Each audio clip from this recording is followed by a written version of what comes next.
Ya, Anda kembali dalam Road to CNBC Indonesia Awards 2025 Best Financial Services. Masih bersama saya Safrina Nasution dan kami masih bersama dan akan berdialog bersama dengan Ketua Komisi 11 DPR RI Muhammad Misbakun. Pak Misbakun, terima kasih banyak masih bersama kami. Tadi di segmen sebelumnya kita sudah berbicara pandangan Anda mengenai pentingnya sektor jasa keuangan dan dampaknya terhadap pertumbuhan ekonomi secara keseluruhan, lalu juga evaluasi Anda terhadap literasi keuangan di masyarakat. Di segmen ini saya ingin tanyakan kepada Anda, aspek apa yang menurut DPR masih perlu dikembangkan atau diperbaiki di institusi jasa sektor keuangan, khususnya untuk produk-produk pinjaman atau kredit yang mampu menjangkau segmen UMKM. Mengapa saya bertanya mengenai hal ini?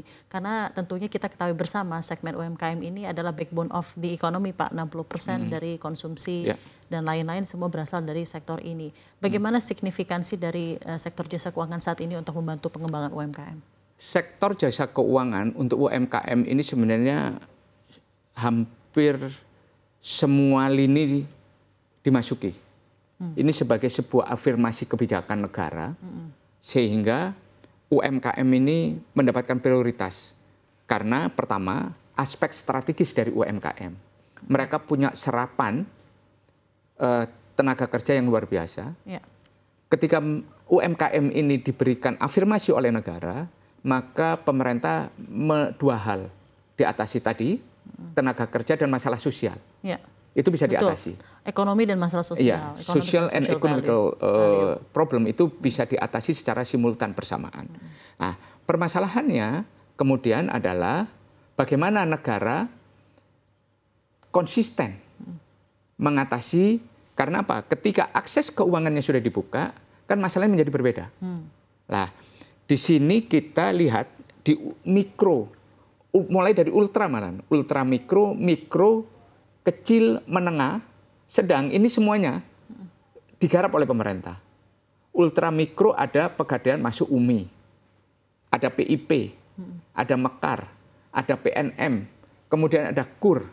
KUR itu kategorisasi mulai dari 25 juta sampai 500 juta yang tanpa agunan. Dan kemudian subsidi diberikan kepada KUR. Dan hampir semua lini diberikan afirmasi. Baik itu mulai perbankan, mulai channeling dan sebagainya. Penggunaan APBN dalam subsidi bunga dilakukan.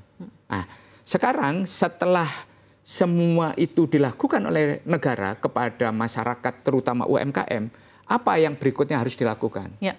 Di saat ekonomi menghadapi tekanan dan daya beli menghadapi tekanan pada saat seperti saat ini, tentu upaya-upaya itu harus lebih didetailkan.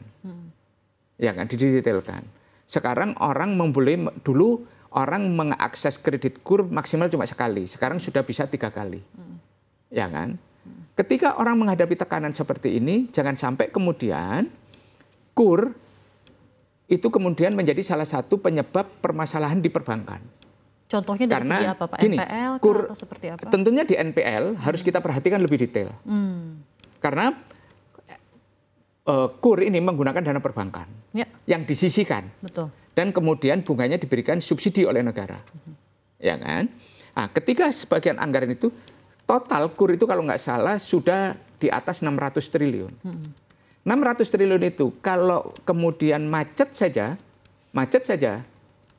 misalnya 5%, itu udah 30 triliun. Ya kan? Nah, kita perhatikan NPL-nya ini sebabnya apa? Terus loan at risk-nya seperti apa? Apalagi banyak sekali kasus-kasus KUR yang merupakan sisa restrukturisasi pasca pandemi COVID. Ya, betul.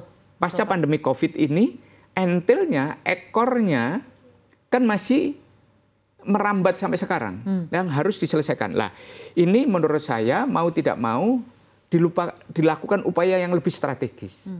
Kredit KUR selama ini kan diberikan penjaminan lewat Jamkrindo dan Askrindo. Nah, penjaminan lewat Askrindo dan Jamkrindo ini ketika mereka ada tanggung jawab subrogasi, ya kan, karena masalah penjaminan terhadap risiko kreditnya, ini membuat lembaga penjaminannya yang bermasalah. Itu membuat asuransi kreditnya bermasalah. Nah, sekarang perlunya penguatan terhadap siapa? Ya, lembaga penjamin dan lembaga asuransi kreditnya. yang selama ini dimiliki oleh 2 BUMN, yaitu Askrindo dan Jamkrindo. Upaya penguatan penambahan modal menurut saya kepada mereka itu lebih penting. Supaya apa? Topangan terhadap bisnis core ini, bisnis pemberian subsidi bunga dan risiko kredit dan risiko NPL, gagal bayar dan sebagainya, galbay di core ini bisa diatasi dan tidak memberikan resiko lanjutan kepada lembaga penjaminan dan asuransi kredit. Nah, ini strategi yang penting. Nah, itulah perlunya kita begitu mengetahui permasalahan di core bahwa pemerintah tidak ada masalah. Pemerintah sudah melakukan upaya afirmasi yang penting, baik dari sisi kebijakan maupun penyaluran uangnya. Ya. Nah, sekarang baru kita detailkan. Ada persoalan-persoalan ketika kita mengambil policy ini, maka ada risiko ini. Risiko berikutnya, risiko lanjutannya. Lah, risiko lanjutan risiko ini yang harus kita pelajari dan kita carikan jalan keluar. Ya. Exit strateginya apa? Lah, exit ini butuh kebijakan-kebijakan lain yang mengikuti. Untuk apa? Supaya yang strategi keberpihakan lewat afirmasi mengurusi UMKM ini berlanjut dan dengan strategi yang berbeda. Kalau masalahnya berbeda, tentunya cara mengatasinya harus berbeda. Tidak boleh cara masalahnya berbeda, terus kita masih menggunakan pola yang sama. Tidak ketemu jalan keluarnya nanti. Baik, itu UMKM ya Pak ya, notes baik dari untuk Anda. Pak Misbakun, ini mungkin juga sebagai penutup dari rangkaian diskusi Best Financial Services ini, dan ini juga sejalan dengan beberapa perusahaan yang kita recognize di kesempatan ini yang sangat-sangat santer dengan teknologi finansial. Fintech. Ya, baru-baru ini kan kita melihat perkembangan fintech ini begitu pesat. Apakah DPR melihat ada kebutuhan untuk mengadjust atau memperbarui regulasi agar tetap relevan dan mampu melindungi kepentingan masyarakat tanpa menghambat inovasi yang ada di industri atau sektor jasa keuangan? Undang-Undang PE2SK itu adalah undang-undang yang sangat pro terhadap perkembangan teknologi sektor keuangan. Fintech. Terutama fintech ya Pak? Di fintech. Kita sangat akomodatif dan memberikan peluang fintech itu untuk tumbuh, berkembang, dan maju. Dan itu kita atur secara khusus di dalam pasal-pasal di P2SK. Undang-Undang nomor 4 tahun 2023. Itu clear kita. Bahkan dalam banyak kesempatan fintech ini peluang berkembangnya itu paling besar di Indonesia. Penguatannya. Dan secara khusus OJK bahkan industri aset digital itu kita juga kuat di kripto, diatur juga di dalam P2SK. Lah, kita kembali ke fintech. Fintech ini kita atur secara khusus di pasal-pasal di P2SK. Bahkan di dalam fintech ini penggunaan teknologi, terus bagaimana kewenangan, bahkan di dalam payment system, pay letters, ya kan? Payment system juga masuk di dalam fintech kita. Pay letters, pemberian pinjaman sampai kepada penggunaan blockchain dan sebagainya. Lah, ini menjadi bukti bahwa Indonesia mengadopsi perkembangan teknologi di dalam sektor keuangan. Dan sangat advance malahan kalau saya katakan Indonesia ini. Cuma kemudian adalah siapa yang akan menjadi lender? Ya, siapa yang akan jadi lender? Di dalam industri fintech ini kan industri sektor keuangan tapi fast moving. Pergerakan uangnya kan sangat cepat. Ketika pergerakan uang sangat cepat, lendernya ini harus kita desain juga. Jangan sampai orang yang kemudian tidak mempunyai daya tahan sebagai borrowers. Karena apa? Risikonya juga besar. Itu. Risikonya juga besar. Lah, kemudian yang berikutnya jangan sampai kemudian fintech dipakai sebagai sarana untuk money laundering, hal-hal yang sifatnya ilegal, kemudian yang mempengaruhi kredibilitas industri ini. Itu kita jaga benar.